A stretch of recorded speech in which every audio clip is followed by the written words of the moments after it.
Chers membres de Trader Pro, bonjour, j'espère que vous allez bien, que vous avez passé un bon dimanche. Je vais faire un point sur le Nasdaq, parce que je m'attends à un rebond technique, comme vous le savez, sur le Nasdaq. Et je voulais faire un petit point sur les valeurs qui vont porter cet indice et pourquoi l'indice a de grandes chances de rebondir.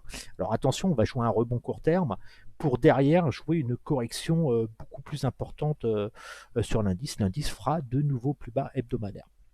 Alors, on va faire le tour des GAFAM, hein, des grosses valeurs du Nasdaq, pour se rendre compte que toutes ces valeurs génèrent des rebonds techniques et devraient porter l'indice et nous permettre de gagner de l'argent à la hausse sur le Nasdaq dans un premier temps sur le court terme, pour dans un deuxième temps enclencher des ventes pour aller chercher des plus bas à nouveau sur le Nasdaq. Ce qui est important, le rebond actuel sur les valeurs du Nasdaq et sur l'indice, ce sont avant tout des achats, des rachats de ventes à découvert qui sont additionnés aux achats d'opportunités que font certains investisseurs, mais la tendance est bien sûr largement baissière de fond. Alors sur le Nasdaq, ma stratégie, je vais vous la partager. Euh, alors le Nasdaq, moi, j'achète les replis sur le Nasdaq, donc toutes les petites baisses, là, je vais les acheter pour jouer un rebond technique sur l'indice de ce type-là. On va faire simple, je vais pas rentrer dans le grand détail pour vous, mais pour vous montrer ce que l'indice ce que l'indice va faire et ce que moi je fais sur l'indice. Voilà. Je vais jouer un mouvement de ce type sur l'indice, sur ce niveau-là. Hop. Et moi, vous savez, sur le long terme, je vise le niveau des 8400 points. Alors, un petit rappel, notre zone de vente sur le Nasdaq, c'est toujours des larges zones, on rentre avec des petites positions. Donc, quand je dis que ça va échouer ici, voilà, c'est dans cette zone-là que ça va échouer. Voilà. En gros, les 50% ici de retracement, les 14 128 points, ça se vend. On peut mettre, allez, si je vous mets l'extrême, ici, voilà, ça ferait un mouvement de ce type. Donc l'intérêt d'acheter ici, c'est de jouer un rebond, ça veut dire de faire du gain sur la montée, de façon à pouvoir vendre copieusement sur ce niveau-là et mettre un stop largement au-dessus. Ça veut dire que si vous avez fait énormément de gains ici, quand vous vendez là, vous êtes en position de force et vous n'avez pas besoin de mettre de stop serré. Et là, vous allez chercher un mouvement copieux et notre cible long terme des 8400 points. Alors pourquoi le Nasdaq, je m'intéresse au Nasdaq sur le rebond technique, hein, à savoir que j'ai vendu cette zone-là, j'ai pas acheté ce rebond-là, je ne l'avais pas acheté, mais par contre j'ai revendu dans le haut et j'ai fait la deuxième jambe de baisse. On est dans un mouvement typique de baissier, hein, ici on est dans un mouvement technique de ce genre-là. Voilà, dans ce genre-là, hein, d'accord. Si on regarde en daily, on voit bien cette zone de vente. Hop, voilà. Alors là, on a quand même un signal d'achat assez important. On va passer sur du 4 heures. On va se rendre compte que c'est une similitude sur les valeurs. Donc là, on voit bien on a ce signal d'achat. On a fait un plus haut. Donc là, à partir de ce moment-là, on peut tenter des achats techniques, hein, de ce genre-là. Ici, voilà, vous pouvez tenter le mouvement là. C'est le mouvement que vous devez jouer à court terme. Euh, donc nous, on peut jouer ce rebond. On a acheté, nous, cette zone-là. On joue ce rebond parce qu'on a vendu toute cette zone-là, hein. Je vous rappelle que le portefeuille était à 20 000 euros le 21 août 2021. On est à 56 000 euros maintenant. Donc on a fait la jambe de baisse. Donc là, moi, je joue le rebond. J'estime qu'un retour, aller au minimum, j'avais dit, hein, la semaine dernière sur mes vidéos, d'acheter dans cette zone-là, que je visais les 12 008, 13 002. On est à 12 006, donc je m'attends à une correction et là j'achète le pullback direct pour aller chercher les 13 500 et idéalement les 14 130 points. Mes ordres de vente sont positionnés sur ce niveau-là, donc vous voyez mes zones d'achat. Donc en gros, si j'ai des replis, j'achète, hein, et je vends ces niveaux-là, tous ces niveaux-là. Cette zone-là, je vais vendre le Nasdaq pour aller chercher ensuite les 10 400 points. Sur les valeurs, on se rend compte que le mouvement du Nasdaq est lié bien sûr à ces grosses capitalisations qui rebondissent. Donc là, on est typiquement sur un mouvement de rebond technique sur cette valeur. Donc là, le mouvement à jouer sur cette valeur, alors elles ne seront pas toutes bonnes, hein, mais celles-ci, vous pouvez jouer un mouvement de ce type. de ce type-là, hein. Un petit rebond à jouer intéressant. Alors ça peut, voilà, dans cette zone-là, hein, vous pouvez, on va prendre l'extrême, voilà, ce mouvement-là, et après vous allez chercher les 113 $ sur Apple. Amazon, on va passer directement en daily. Amazon aussi, il va y avoir un rebond, il est en train de se faire. On a un double top, donc on va ranger comme ça et après on va repartir à la hausse. Donc là, vous jouez un mouvement sur Amazon de ce type-là, ici. Et après, vous allez, hop, on va agrandir un peu, vous irez chercher ce niveau-là. Donc vous êtes vraiment dans ce niveau. Je vous donne les grosses zones, donc gros rebond à jouer. Alors on peut avoir une petite poussée. Voilà, ça peut aller là. Mais on n'est pas à 100 $ près quand on joue des mouvements de baisse comme ça. On adapte ses positions avec des stops larges. Donc ça devrait porter l'indice. Microsoft en daily, pareil. Hop, on s'aperçoit que la valeur génère un rebond technique. Voilà, ici, on va tracer une petite droite de tendance. Soyez toujours simple en trading et ne cherchez pas à être au dollar près sur ce type de valeur. Donc en 4 heures, on va passer 4 heures. Voilà. On va se mettre ici, ça va être un peu plus simple. Hop. Donc voilà, même mouvement sur cette valeur. Vous allez chercher ce point-là. Hop, un pullback technique ici. Ici, tac, tac. Et après, ça plonge. Ici, tête à épaule qui va se faire. Donc pas de souci aussi dessus. Tesla aussi, rebond technique en cours. Ici, Tesla. Action Tesla.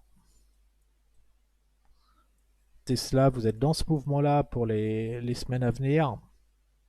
Voilà, le mouvement de Tesla, c'est le mouvement là. Et après ici. Donc ça, vous pouvez jouer du Tesla aussi. Google en daily. Un mouvement aussi haussier de reprise technique. Donc Google, vous jouez toujours ce mouvement-là. Vous êtes dans le mouvement-là. Hop. Et après, vous allez chercher ce niveau-là.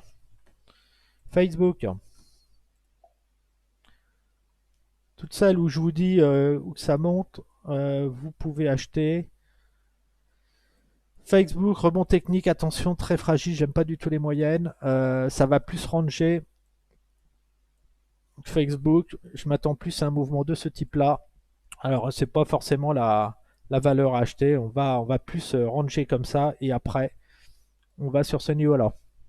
Donc, restez à l'écart. Les premières sont bien. Apple, Amazon, Microsoft, Tesla, Google, Facebook, négatif, j'en achète pas. Qu'est-ce qu'on a d'autre? Netflix, rebond technique de ce type-là. Donc, pareil, je vais pas acheter ça. Trop fragile. L'action va encore plonger de toute façon. Alors, il peut y avoir un petit rebond comme ça, mais Netflix, ça va plonger grave. Donc surtout pas acheter ça, c'est une valeur, elle va souffrir, très endettée hein, cette valeur. Airbnb, on n'achète pas, on voit que les retracements baissiers sont inférieurs aux retracements haussiers. Donc alors Airbnb c'est uniquement lié, on n'en parle pas encore aujourd'hui, mais on va vous en parler dans peu de temps, vous allez en entendre parler dans l'actualité. C'est le crack immobilier qui est en train de se mettre en place aux US. Donc le crack immobilier il va être très violent, ça va être un équivalent à ce qu'on a connu en 2009. On est exactement comme si qu'on était juillet 2007 à peu près là, juste avant le crack financier. On va voir la même chose aux États-Unis. L'immobilier s'est envolé là dernièrement, le prix des maisons flambe, les consommateurs n'ont plus de capitaux, ils piochent dans leur épargne. La prochaine crise aux États-Unis qui arrive, qui va faire plonger les marchés et plonger tous les indices de 50% depuis leur record historique, c'est la crise immobilière qui est en train d'arriver. Alors personne ne vous en parle. Moi j'ai regardé les fondamentaux, j'ai regardé l'économie aux US. La crise immobilière c'est inévitable, ça va être un tsunami. Donc, ne vous faites pas piéger en pensant que les indices vont battre des records. Je reviens sur Airbnb. Airbnb, ça va souffrir avec l'immobilier qui va corriger en Europe aussi. Ceux qui ont spéculé, qui ont acheté des biens spéculatifs pour faire de la location, ils vont être incapables de rembourser leurs prêts. Les loyers, ils vont vouloir monter leurs loyers pour compenser. Ça va être une catastrophe. Et beaucoup de gens vont finir par vendre leurs biens Airbnb à des mairies qui rachèteront ça une bouchée de pain, enfin avec une décote facilement de 30%. Donc n'achetez pas d'immobilier spéculatif uniquement de la résidence principale. Alors aux États-Unis, n'en parlons pas, ça va être l'hécatombe. Donc on n'achète pas Airbnb, hein, surtout pas, ça va plonger, ça va encore perdre 50%. PayPal. PayPal. On va regarder PayPal en daily. PayPal, pareil, gros support. Action très fragile, PayPal, très fragile. Personnellement, pareil, celle-là, alors elle peut rebondir, hein, PayPal. Ici, elle peut nous faire un petit mouvement comme ça, mais après, PayPal va à 33. Donc ça, pareil, qu'est-ce qu'elle a dans le ventre, PayPal? Elle a une marge BVL, pas de taux d'endettement faible. Le PE ratio commence à être intéressant, elle est quand même vachement valorisée. Allez, je dirais que PayPal va profiter d'un rebond, mais ça va être fragile et attention aux effets d'annonce, j'achète pas non plus. Ici, Uber. Uber, pareil, attention Uber avec l'inflation. Les salaires, il va falloir les monter, le prix du carburant et tout, ça va mal se passer aussi pour l'entreprise. Uber, peut-être un petit rebond technique de ce genre-là, mais après Uber, ça va à 13 euros. Pareil, c'est pas une action que j'achète. Qu'est-ce qu'on a dans le ventre? Marge bénéficiaire en négatif, taux d'endettement de 122%, un BPA de moins 3, un ROTE de moins 56. Bref, c'est une action qui gagne pas d'argent, c'est une catastrophe. Surtout pas acheter ça, même s'il y a un rebond. L'action va retomber vers les 14 euros, c'est inévitable. Twitter. Twitter, bon, il y a l'effet Elon Musk derrière. Donc très dangereux. Peut-être un petit rebond technique ici, Twitter, mais je reste extrêmement prudent. Twitter, marge bénéficiaire, gros endettement, ça va coûter cher à l'entreprise. Attention, Twitter, moi je vois ça sur les 30 dollars après un rebond technique. Je m'attends plus à un petit mouvement de genre spéculatif avec Elon Musk. Voilà, un petit mouvement comme ça, et puis après ça va tomber. Donc en gros, on n'a pas grand-chose. On a le Nasdaq qu'on achète, donc sur les reprises, sur les retracements, le retracement que j'ai tracé entre le plus bas et le plus haut. Si, bien sûr, on ouvre en hausse lundi, je vais agrandir mon retracement et ajuster mes ordres. Mais pour l'instant, je les laisse comme ça. Avec un peu de chance, ouverture en gap, je suis touché, je vais exécuter. Et je viens chercher au minimum les 13 500 points. 13 500 points. Au-dessus de 13 500 points, mes achats, je commence à m'alléger. Et je commence à vendre le marché pour aller chercher les 10 400 points. Les actions que je favorise à l'achat, les actions solides, Apple, bien sûr, ça vous pouvez acheter pour jouer le rebond du Nasdaq. Amazon, vous pouvez acheter Microsoft, Tesla, spéculative, mais attention, n'oubliez pas que toutes ces valeurs vont finir par rebaisser. Google, on reste à l'écart de Facebook, on reste à l'écart de Netflix, de Airbnb, de PayPal, d'Uber et de Twitter. Ce qui nous fait 4 valeurs à jouer, 5 valeurs, Apple, Amazon, Microsoft, Tesla, Google, pour jouer un rebond technique du Nasdaq. Alors ce qui est intéressant, c'est que sur toutes ces valeurs qui ont une grosse capitalisation, ça renforce le scénario que le Nasdaq risque de monter à 13 500 points. Il y a de grandes chances. C'est ce que j'anticipais. Sur le plus long terme sur le Nasdaq, n'oubliez pas, je joue ce mouvement-là. Visible. Le mouvement que je joue sur le Nasdaq, c'est le suivant. Voilà. Je joue un mouvement de ce type. On va revenir vers les 50. Voilà.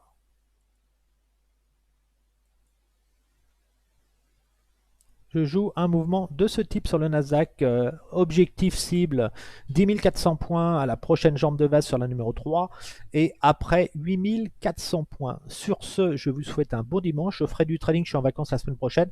Donc je vais faire du trading la semaine prochaine. Je ferai des petites vidéos. N'hésitez pas à revenir vers moi si vous avez des doutes. Et tout. Sur les crypto-monnaies, attention, ça y est, l'hécatombe. Il y a des gens qui sont ruinés en ce moment.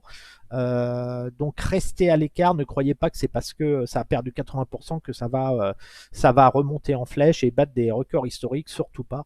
La période des crypto-monnaies est terminée. Attention, attention sur ce secteur. N'oubliez pas que la crise immobilière qui arrive aux États-Unis, c'est le prochain tsunami sur les marchés financiers. Sur ce, je vous souhaite une agréable journée.